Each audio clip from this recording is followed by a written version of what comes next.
Hi, bookish friends. This is Books for the Soul. This is a special series I do with Black bloggers, authors, and bookish creatives. And I am here with Yudi from It's a Wrap. They are a book blogger and a YouTuber, and they've got great taste. Without further ado, hi, Yudi. How are you? Hello, hello. How are you? I'm so glad to be here. I'm so happy you're here. This is a very chill night. We're recording both after work, and I'm excited to hear about some books that made you fall back in love with reading and hear a little bit more about you. Tell me some more about you. Well, I live in Baltimore. I'm 31. I just Ooh. turned 31 actually. My birthday is January 20th. Oh, happy early birthday or Thank late birthday. you. Yeah, I'm snowed in, so this was like the perfect day I'm so sorry. to do it. I was like, I wish I was in Miami right now, but Reasonable. It's breezy here, but the humidity will get you. Oof, it'll oh get you. yeah, the same in Maryland. When it get the summertime, the humidity is no joke. But I understand that. I get that. I was curious, what got you into creating your book blog and into reading again? So after when I went to college, I was a media and communications and a Spanish major. I was a Spanish and media and communications major, and I had just reading, which I feel like a lot of people would say, once you have to read like for academics for school, it kind of ruins the leisurely reading for you. Yeah. So I didn't really read for leisure like I used to because before then I would be at the library like every week and I was always reading a book. And I also for most people when the pandemic came around and work and life was slowed down and everybody was at home, I slowly started to pick up books again and I found that I was reading these like really great books and I had like no one to talk about it with. I was like forcing my friends. I was like, "Hey, take this book and read it." I have a friend that reads very fast. Like she can get through like 300 pages in like a couple hours. It's insane. But but I would be like, "I know you read quick. Read this book. Read such a fun age." And I think she got tired of me. So so I was like, who can I talk to about these books? And I had this channel and I was just posting random stuff like beauty, even though I wouldn't consider myself a beauty influencer at all. But just random videos and I just decided to at the end of the year just post everything that I read for that year. And from there I was just like, oh, maybe I should like do a booktube channel. And yeah, starting, I guess it's going on my third, maybe fourth year. I started doing booktube and more than anything, I think what has kept me going is the community that I found within the space and going to like book author signings and different book events.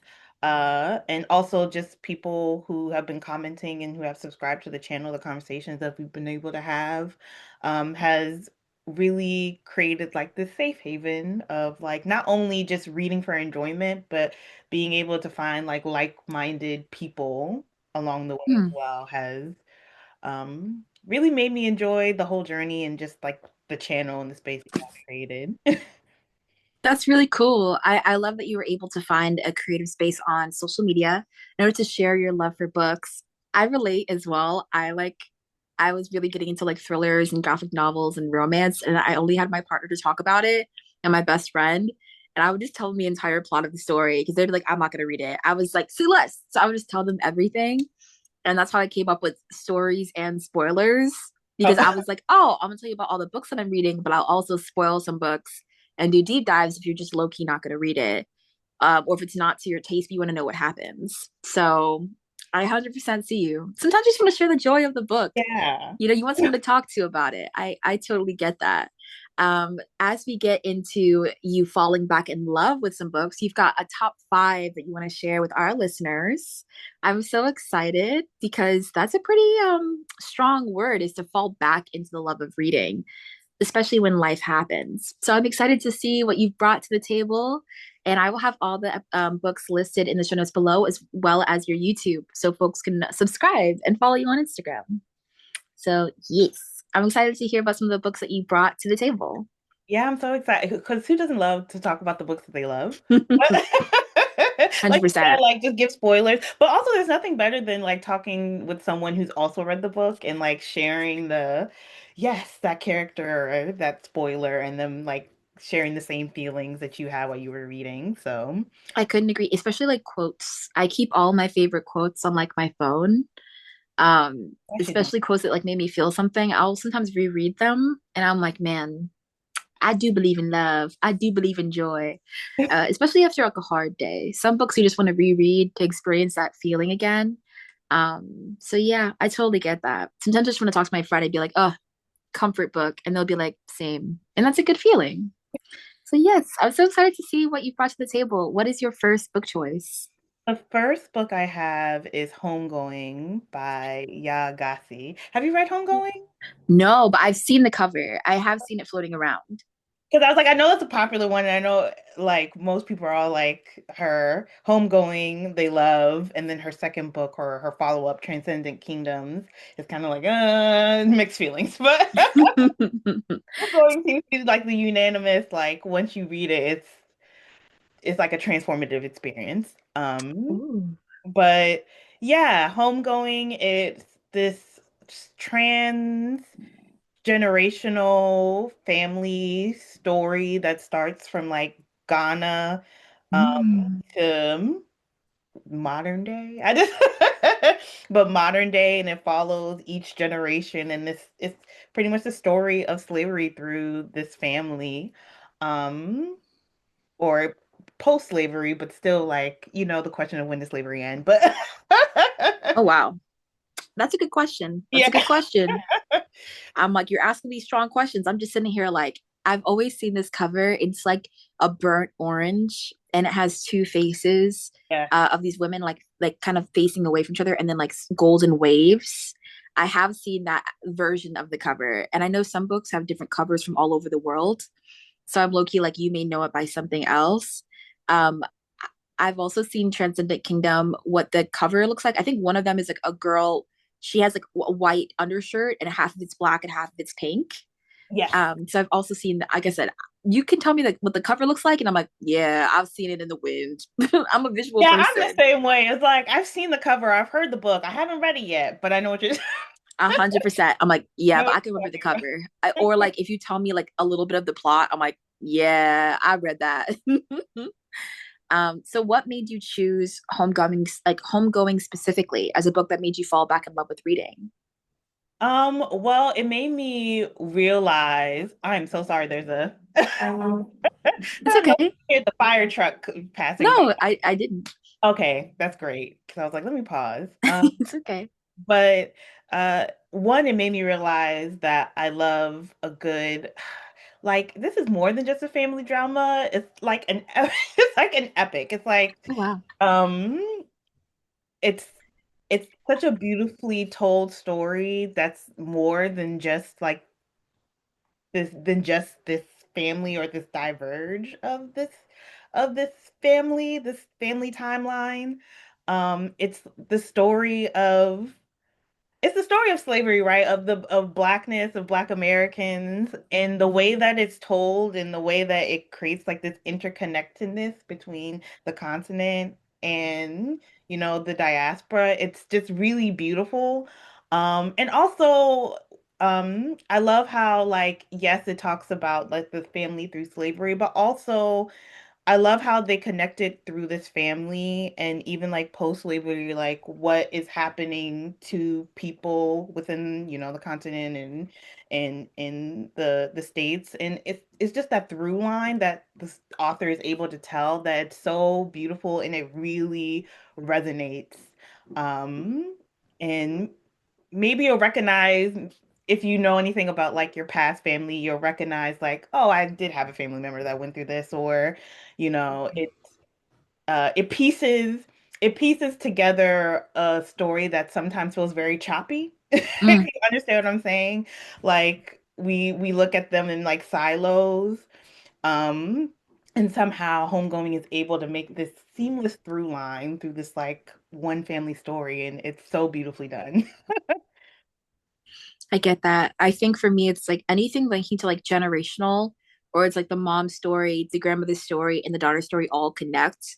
I think that's always really interesting. Even when you get like a third perspective where it's like, I got that in a love song for Ricky Wilde. I will not spoil that. But there are Oh yeah, certain I've parts read of the that one. We can story. talk about it. Yes, there are certain parts of that story where like there's a third voice. You're not really sure who it is until the end. And it's about like found family, it's about love and time. And like it's like a fairy tale set in, you know, Harlem, and it feels otherworldly at times. And I'm just sitting here like there's so many ways to write about a life. And I love that you picked that as your first choice. I'm excited to see what your second choice is. What's your next one? The next one I have is Heavy by Kiese Laymon. Um, the one my the thing that I always say, also when I'm single, but as I date people, sometimes I'll tell a guy like, hey, maybe you should read Heavy by Kiese Laymon. It's a memoir, but what I love about Mm. it so much is Kiese's like vulnerability within the book. Like heavy, it's it's a play on words, heavy because of him dealing with his own body dysmorphia, and then Mm. heavy in terms of the things that he reveals about his life. And he's being very transparent about his feelings through love, through the relationship with his own mother, through, all the many things that he goes through in life. And that is emotionally heavy. And Wow. I've one I wish I can say I wish that I do have, or in the future I do want to read more writing by Black men. Um, I do find myself reading a lot of work by Black women. I think, yeah, the most is probably Black women, or just women writers in general. Um, so it was very refreshing to get this very vulnerable, but still very poetic and honest writing from a Black man that I feel is very touching. So yeah, it always sticks with it sticks with me. It's such a good memoir. Ooh, I love a good memoir. I feel like you get a window into someone's life, and their perspective can play a major role in how you see your own life or how you look at certain people. Do you kind of agree like memoirs are like windows into like, the house of a person?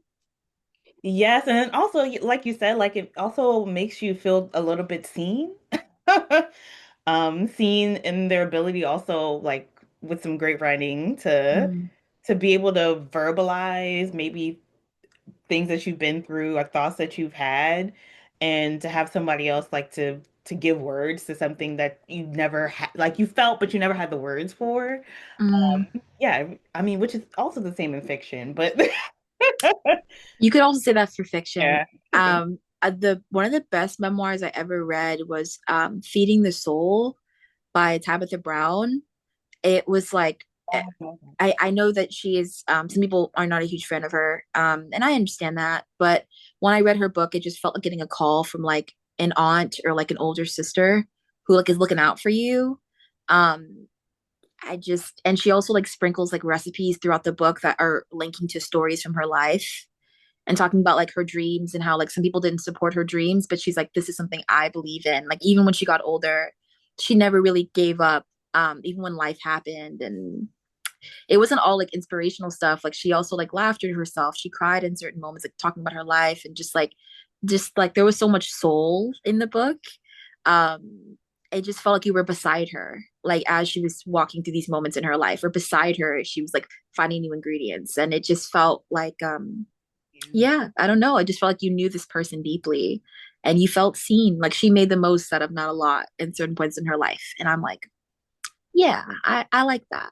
I'm here That for would be that. because also don't I mean, apart from like when she's come up in like the media for whatever reason, I don't Yeah. actually know too much about her story or her I life. shall not spill the tea, Okay, but so you're fine for I the was book. like Google it. I guess my biggest thing is like you never know who you'll meet in your future, but even folks who like if there's like problems that like people have issues with them, I'm like someone has an issue with everyone in this world. Like we said it a little bit before we started recording, like there's always going to be someone who's not a huge fan of you. And it won't always make sense, and that's very sad. Same thing with books. Some people can't stand certain books, and their feelings may be valid, but it's like low key, I'm like, I don't want that to scare me from reading the book because then I don't have an opinion. Like my only opinion is what I heard. that's not even from my experience. They may have some prejudice that I don't know. So it's like, read the But book. you know what? Sometimes from like a negative review, there's sometimes I'm just like, oh, but I actually love that. So I'm gonna actually, I think I might like this book. Some of these Um, reviews be out of pocket. I can't lie. Some of these reviews, I'm like, who hurt you? Like, what connection do you have with this person? I don't know. Sometimes the insults get really bad. I'm like, let's just stick to the story. What did you not like about the story? yeah, Um, like for romance, it's because I love a good slow burn. So sometimes people mm, are like, it took too long to get to the point, or it was too slow for them to fall in love. And I'm like, oh, I might actually like this because I love, I love a slow burn. I'm the polar opposite. I'm like, they're like, it had this, this, and this trope. It was so intense. I can't read that. I'm like, you gonna drop the title? Like, they're like, this is not for me. I was like, maybe it's for me. I was like, drop it. Okay, so we're on number two. What is your third choice? My third choice is I said I don't read a lot from Black male authors, but this is another Black male author. It's Open Water by Caleb Azumah Nelson. Ooh. And it's so funny we were talking about negative reviews. I know a lot of the times people talk about how the writing for this is too like flowery for them and they don't really. And I was like, oh, I love some flowery. I love a book of prose that reads like it could be a poem. Like I love poetry, so I'm like, yeah, like I say love like make it less. super flowery for me. I love it. Um, Okay. but I love this one because some people, hmm. So I think this is considered a romance, and I would Okay. consider it a love story. I know some people are like, it's not a love story if there's not a happy ending. No Mm. spoilers, but but it's such a beautiful story about a man falling in love, but also like the challenges he faces falling in love due to like just being a black man and like the world that he lives in and the things that he deals with and like just mentally what he's going through and how that conflicts with him being able to connect and fall in love. But also I think it's so beautiful the way that like falling in love is written and like the act of him falling in love. It's like, oh, I want somebody to fall in love with me like that. But Okay, I love that like poetic nature of it. That sounds beautiful. That it sounds really is. beautiful. It is. And there is like a bit about police brutality, but I feel like it all plays for me, it all plays well with each other. And I love that like the title Open Water is like connected to falling in love. Like you kind of like let go and in terms of in terms of vulnerability, like you just kind of let it be. And you know, you kind of float with it and you go with the waves and the flow. And I was like, that's such a beautiful way to think of love. Oh, that's a beautiful perspective. Oh, okay. You got these heavy hitters, and I'm 100% here for it. I'm like low key, like your last two have to be like pretty good because all these books you're referencing, I'm like, yeah, what's what's next? What you got? You're like Sinners is number one. I'm like, what's number two? Oh, so okay, what's your next book? The next one I have is Monday's Not Coming by Tiffany D. Jackson. That's a Have you I'm read? sitting here, I'm like, you're gonna pull out the most traumatic, I painful. know. But if anything made me fall back in love with reading, it's 100% this one. Funny story. So I had this book for like a while. Like I bought the book and it was just kind of sitting there. And this is when I was all like, I should, this is probably what, 2022. I finally decided to pick up the book. Maybe 2023. But I had went on a trip and I was like, let me bring a book to read. I went to Tulum and Ooh, and I okay. picked up this book thinking that it was going to be like the lightest read. And I'm just sitting on this trip like bawling. I'm just so I was like, oh, this is the worst book to bring for a beach read. Like out of all the books, I picked up this one. But man, it really like really reinvigorated my love for reading. Also, you know, Tiffany D. Jackson, I think she went to Howard. But anyway, the book is based in DC and I'm from Maryland, native born here, lived, you know, throughout the DMV. So most of the places that she mentioned, I'm like very familiar with, have family in DC. So also a part of it also while sad felt very familiar. Um And yeah, this one is like if you need something to like I don't even have the words. I remember I read that book, I want to say in high school. And I was like, I know people whose parents aren't the nicest. And you just feel so powerless. And I just remember like I had a friend who was really going through some really tough stuff, and we would talk about like the day that we like she could move out, and the day that she would be able to get away from that space. And I remember just reading that book, and I was like, worst case scenario is this book. Um, and it was just like I think it hit me really hard because I knew someone like that, and I was just like, this is terrifying. Like this is truly nightmare fuel.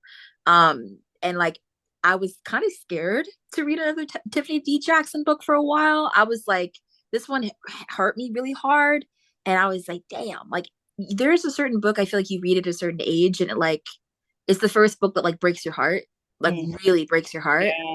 yeah. Like for me, it was probably If Beale Street Could Talk. That was one of the books that I read, and I'm like, yeah, this one hurt real bad. And the movie came out, I was like, oh, now I have the visuals in my mind. And it wasn't until I think recently, it was last year, I read her another book that she did was her Carrie retelling. And Oh I yeah, was was it oh I can't it something with was blood. it was The Weight of Blood. Blood, yeah. And I was reading it and I was like, this is very different, but like the feeling she can like unlock my like anxiety and stress with just like one sentence, like she can immediately bring the tension up. I'm like, I'm scared to read The Scammer. Like Oh, the great scare will author. have you so stressed. She's a great author, but all of her books have like are linked to true stories in some extent. I think The Weight of Blood was the only one where it was like heavily linked, yes, to Carrie, a retelling, but even like the bullying and the social media, like certain things that happened in that book, I did a whole episode on it. But certain things that happened in that book, I'm like, oh, I could totally see that happening. Like the bullying, the social media, the canceling, the small town culture, the shame about being black, the parent that's like pressuring her, like all of that. I could definitely see that. And I'm sure, unfortunately, it has happened. So the paranormal element that comes up with powers doesn't seem out of pocket because like so many things are already rooted in truth. Even the podcast element in that book, the mixed media, obviously I love that. So I just feel like Monday's not coming. I don't know why, but that was one of the books that I read that was like, oh, this breaks my heart, like bad. Like it breaks my heart so bad. I want to read Grown. That's a book I do want to read. I have not read Grown. I have not. Actually, that's one book that I'm like very I we don't can talk about know. like great. Are we ready? I don't know. I think that's the only I haven't read Grown and I think her first book, like Let Me Hear a Rhyme. Those I think those are the only two books by her that I have not read. Um yeah, but Grown, I don't know if my that's one that I don't know if my heart is ready for. I don't know. I do want to. I definitely think I do want to read The Scammer because I think I know the case that it was linked to. I'm pretty sure I do. So I'm low key like, I want to read it. I want to see if I'm strong enough. Strong enough. But watch me crumble like saltine crackers in the wind. I won't. I probably won't make it. I also want to read her book White Smoke. I know it's linked to like a haunted house to some extent. Oh. I'm low key like, ooh, Halloween. Watch It Break My Heart too. I just got Blood in the Water like last week. I got it You as know, an I audiobook. haven't read Blood in the Water. I forgot that Yes. for middle grade, right? Yes, because I know book 2 is coming out soon. And it's set, I think, in I think it's St. Augustine. Oh, I And thought it I'm was Martha's Vineyard. Am I wrong? so yeah, Blood in the Water is Martha's Vineyard. And Okay. then I think book 2, I thought it was St. Augustine. It has Oh, not okay. come out yet. Watch it be like watch it be a different city. But yeah, book 1 is Martha's Vineyard and book 2 hasn't come out yet. I think it's Loki supposed to be a standalone, but I'm sitting here like I think I have this theory that her books Loki connect. Don't quote me on that. But I'm sitting here and I'm like, I don't know. The vibes, the energy, like I don't know. Sometimes I'm like, I got a theory. Confirm nor deny. But you I know got a what? She theory. does always have like the same, like, I'm like, oh, Tiffany D. Jackson is good for unreliable narrator. Like, she's good for that. And then also, like, the parental figures within the book, they are never like reliable. Like, you can never they can never be turned to or be trusted. Ghost in the Night. That is the name of the next book that's going to be coming out in 2026. Is called Ghost in the Night, and it's set in Savannah, Georgia. Oh, Close okay. Well, now enough. I have to read, yeah. I Let have me close enough. But yes, apparently Ghost in the Night, like, so I had a friend send me the cover and she was like, girl, is this story about us? Because low key the cover, I look very similar to the person on the cover. And I she have was to like, look. yeah, she was like paranormal. The girl's got a fro. She got a little creepy around her. She's like, isn't that you? Is that you? I was like, nah. I looked at the cover. I'm like, oh shit. I was like, it is me. And Savannah, Georgia, my grandma's in Georgia. She's in a small town. So I've been to Savannah. I love it. I was like, maybe, but I love anything like that's like Southern Gothic. So I'm very much here for like when there's like magic or there's root work or there's something linked deeply to like the lore and somebody gets their comeuppance. I'm sitting here and I'm like, well, the prize. So I'm like, yeah, I'm 100% here for this. Like for me, Sinners, I was like, why can't we be vampires? Why not? I was like, why not? I was probably on the wrong side. I was like, so live forever and ever. Things will get better. So, but no, spoiler alert. Yeah, for Sinners, I guess I didn't really spoil anything. Oh no, yeah. Or I guess for the people watching, yes. But if you haven't seen Sinners at this point, side eye. I'm looking. What have you been doing? Pause this video and go watch Sinners right Yeah. away. I was like, I didn't even bat an eye. I was like, yeah. I was sitting here. I'm like, if you haven't seen it, what do you mean by that? That's how I feel. I'm like, what do you mean by that? But I just wanted to share. Yes, Blood in the Water. I'm about to read. If you do end up reading it, circle back because I would love to Oh talk yeah, about no, it with I'm you. gonna DM you and be like, Yes, we could be accountability buddies. So it's like I want to read Blood in the Water. And I'm low key like, who else is down to read a Tiffany D. Jackson book with me? So are you ready to get hurt? Maybe this one won't hurt you too bad. Maybe it won't hurt you too bad. on a scale of like Monday's not coming to That's a very intense scale. I'm sitting here and I'm like, from the darkest pit of tears to a foreboding end. I feel like the weight of blood. I was able to finish that book and I had a smile on my face and I was like satisfied and I was okay. Monday's not coming. I think I closed the book. I was crying pretty hard. Like I had to read it at home because I knew that fridge. I knew I was like something bad's coming, and I was like, yeah. And my mom told me she read it, and she was like, and that's why you don't do sleepovers. I was like, what? How did you get that much? I was like, That's how I you'll just do add 2 + 2 = 7, and she was like, and she was like, I'm pretty great, Like I was like, okay, I think we missed the moral of so. Yeah, I will tell you one thing. That is not a beach vacation. Oh, I picked the right book at the wrong book at the wrong time. I picked that at the wrong time. But Yeah, I think I got mine from the library and I returned it so quick. I finished it and I was like, release me. I feel the shackles of emotion. I was tired. I think I finished it in like 2 days, but I went through so many emotions. I was like, I hate this mom. I can't stand the mom. Burn the mom. I was like, she's got to go. And then I was like really sad for the main character. I remember like wishing I could just hold her. Like I was like, I feel like she's feeling a lot of deep things. Everyone around her as well was like, her personality to me felt more like a lot younger than the actual age she was. I was like, I feel like they're not telling her something. And then it hits you like what is going on. And I was like, oh, I'm never gonna financially recover from this. It was the same. I was like, I'm never gonna emotionally recover from this. Yeah, if they ever make that into a film, oh my I gosh. don't think I'll ever be able to see it. I don't think Oh, I'd be able to go through it. yeah.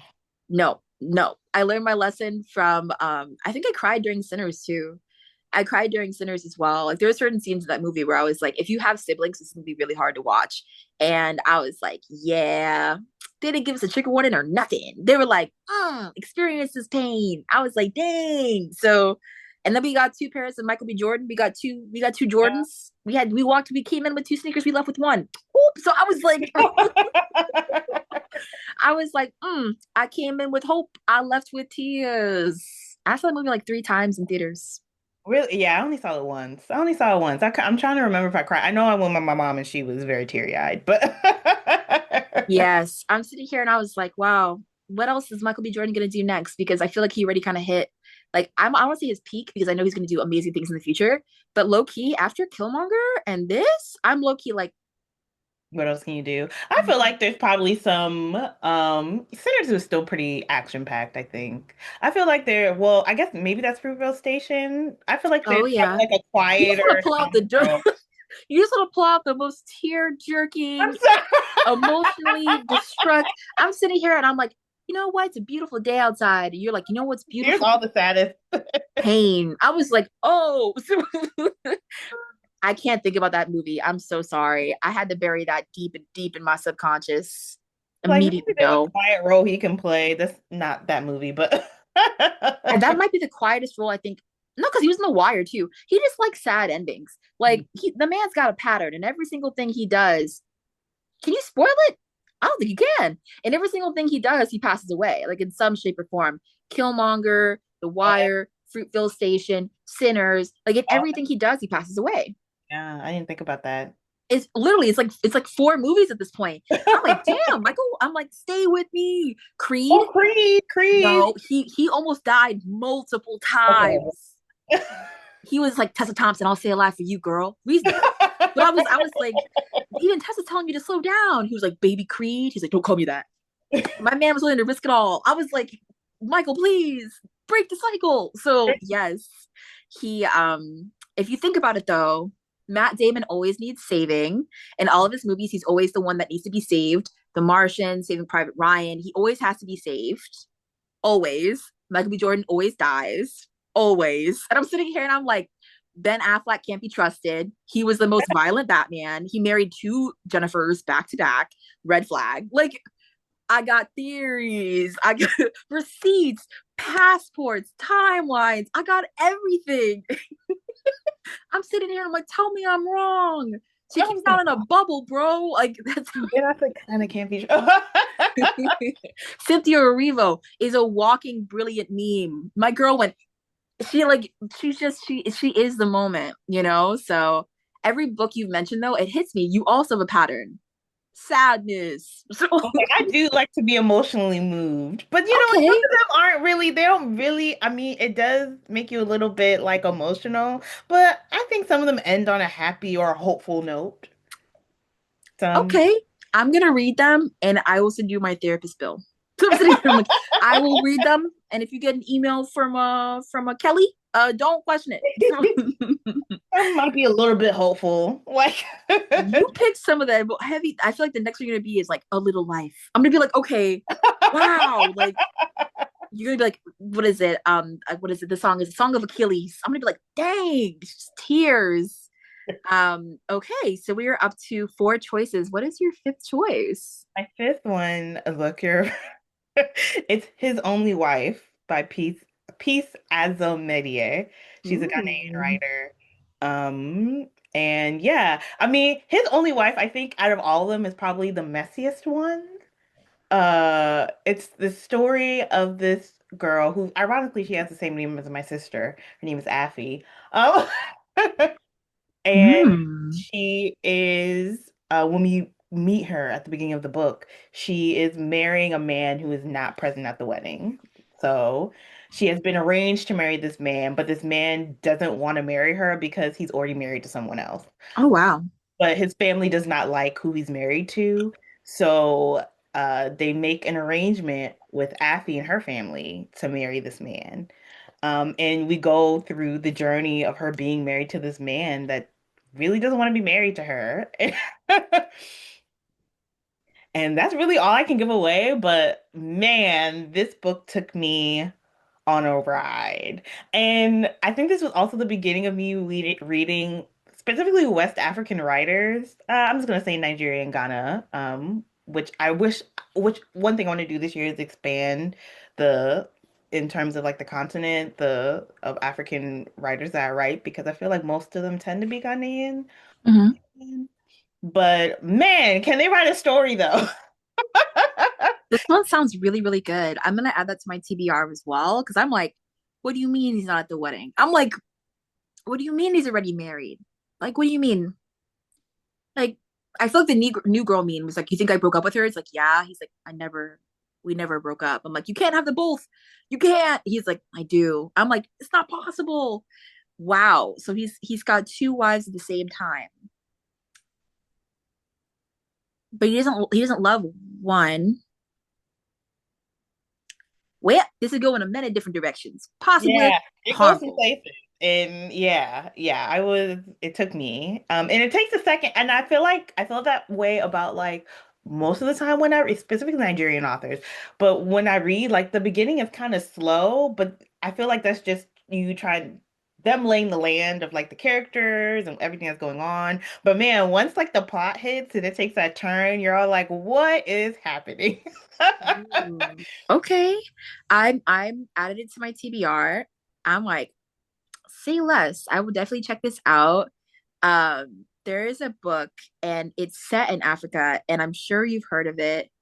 It is somewhat of a thriller and it's got floral, like the writing is like dark, but it also is like poetic moments. And it involves a serial killer. Oh, is it's hon, are we oh my gosh. And they just came out with a book, Cursed Daughters. Are we talking about the same author? Yes, My Sister, the Serial Killer. Yes, My Sister the Serial Killer. Have you read it? I have not read that, ironically. I haven't read it.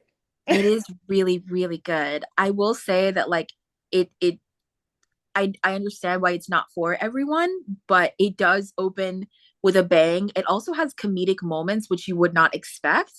I also couldn't help but imagine Chloe Bailey as the Oh, really? Now I'm gonna have to read it and yes, then as the killer in reference because like she all I'm gonna say is that the boys that she dates, the Chloe Bailey, like the sister I'm claiming, she says that they like attack her and she has no choice but to defend herself. And she calls her older sister and she's like, I need you to come and like help me clean this up. Like it's not my fault.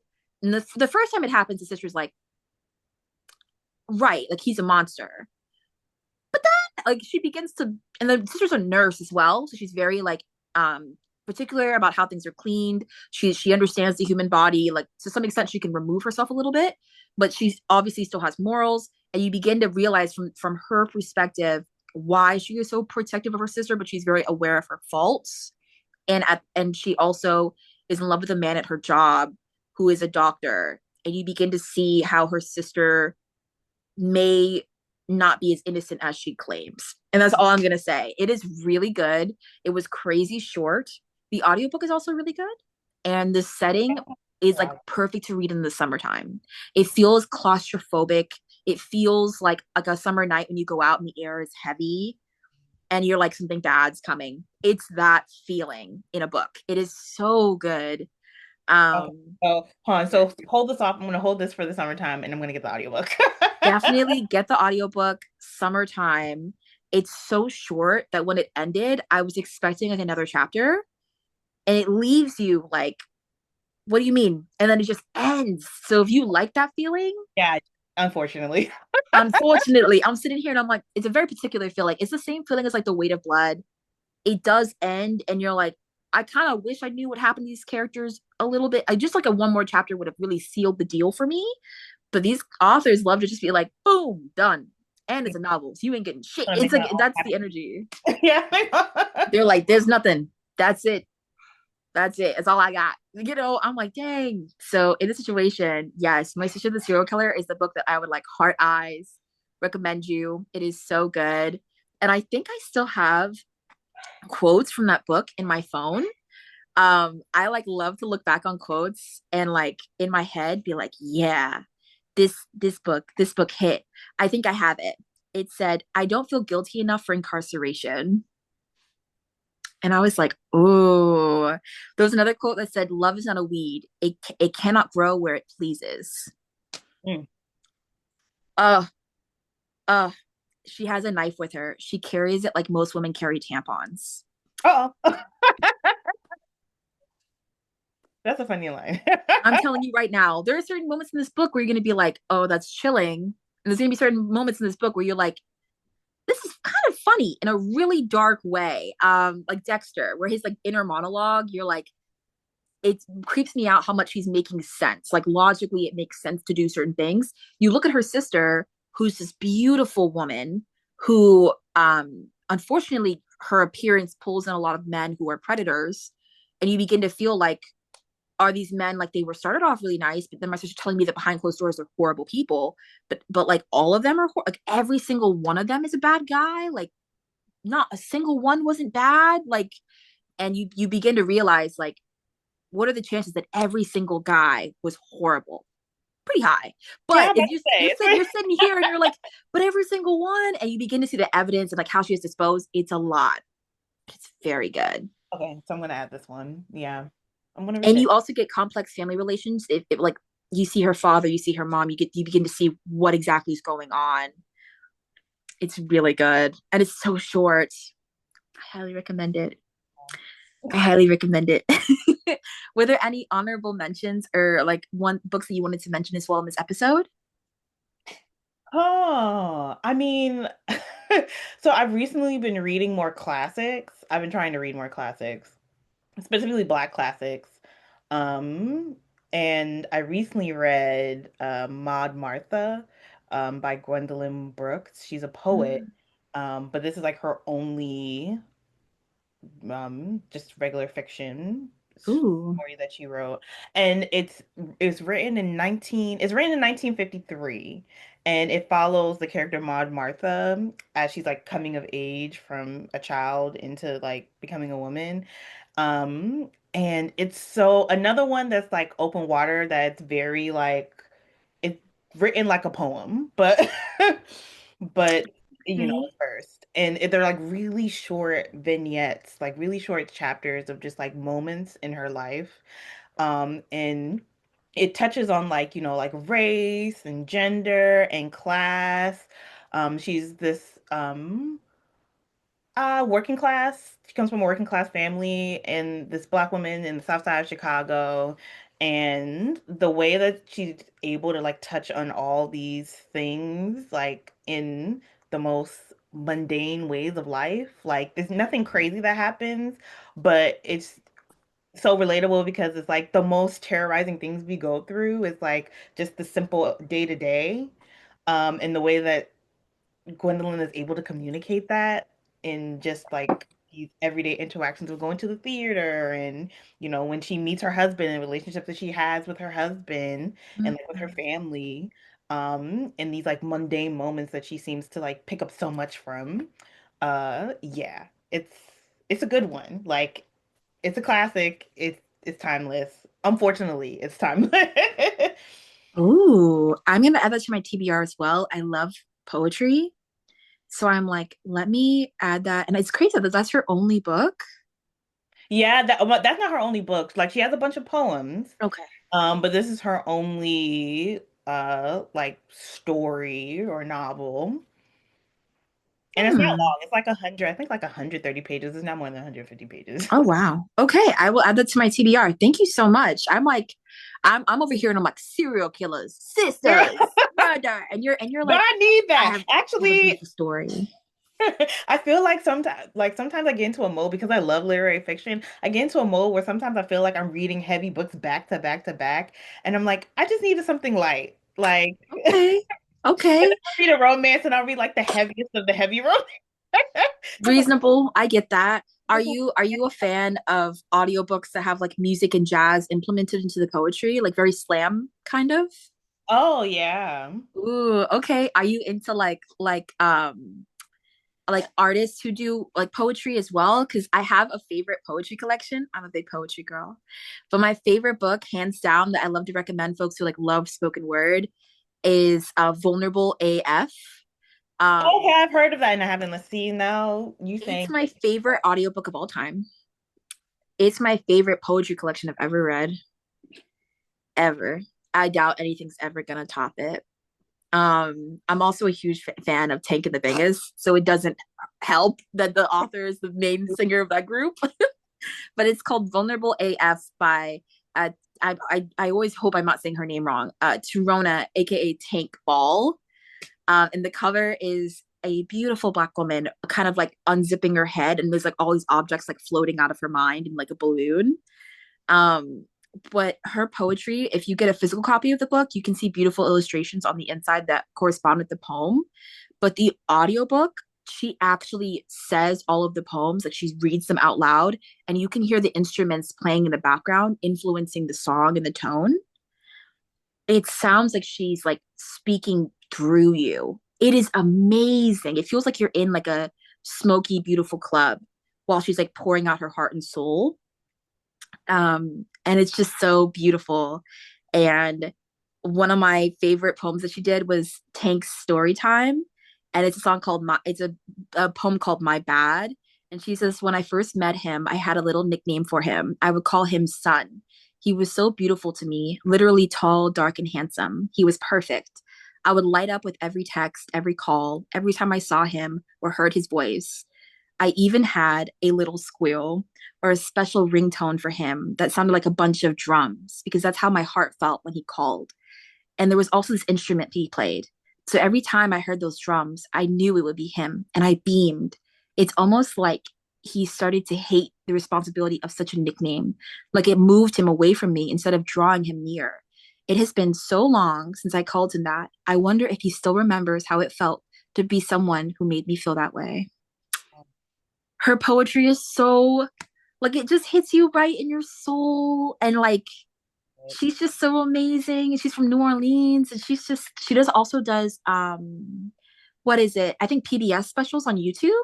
Oh, I didn't know that. She does PBS specials where she like goes into the history of different places within Black communities and culture. Not at all. It's on YouTube. It's free. It's up there. And her voice reminds me a lot of like Jill Scott in that sense that it like soothes something in you. She could read her grocery list, and you're like, genius. Like, how do you do what you do? But she does have free videos on YouTube through PBS, support PBS, where she like dives into the history and she speaks and she tries different foods and goes to different worlds, and she's galactic. She's from a different universe, a different time. Like she's amazing. Highly recommend her. Everyone should read that book at least once in your life. It's so beautiful. And I will include that in my little list of like chef's kiss best books of all time. Best books of all time. It will be very hard to top it ever. I'm gonna listen to it. Yeah. Yes, I'm telling you, like if you don't read any book this year, it's insanely short. And she's a second poetry collection I'm reading this year, but oh, it needs more love. It needs more love. So Yeah, yes. I've seen it, but I haven't read it. But now this is the push for me to read it, and also My Sister the Serial Killer, which I've always seen, and I've just Both super short. I think My Sister the Serial Killer is like 100 something pages. And oh really? Oh it's my gosh, very I didn't short. know it was that short. It's super super short. My Sister the Serial Killer, I thought it was like 115 pages.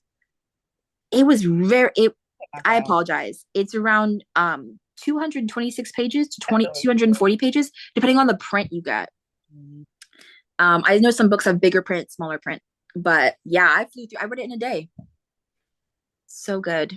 So I just where can everyone find you on social media? Thank you for coming on the podcast. I know the night is getting late. So yes, thank you for coming. Where can everyone find you? Everyone can find me on well, I'm not really on TikTok, but I do have a TikTok. But also TikTok might be going away, so don't even ignore me. Or it might be the place that we're all leaving. Reasonable. Yeah, but on Instagram, YouTube, mainly YouTube, it's Okay. around XX is where you can find me. Most active on YouTube though, so yeah, come check out my videos there.